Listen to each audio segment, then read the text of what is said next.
Hey guys, in this video I'm going to show you how you can install and use a tool called Visor on your Windows 10 operating system. So Visor is a tool which lets you to control and view your Android screen on your computer. So let's get started and let's see how we can use Visor on our Windows 10 operating system.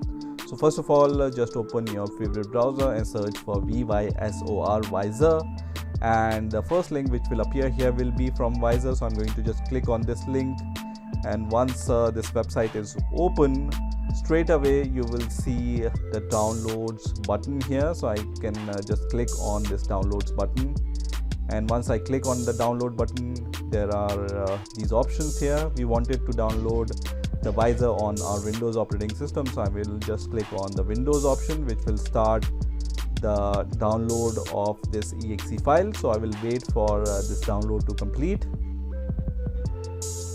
So once this executable file is downloaded, I will just click on this file and I will just say remove protection and open, and then minimize the browser.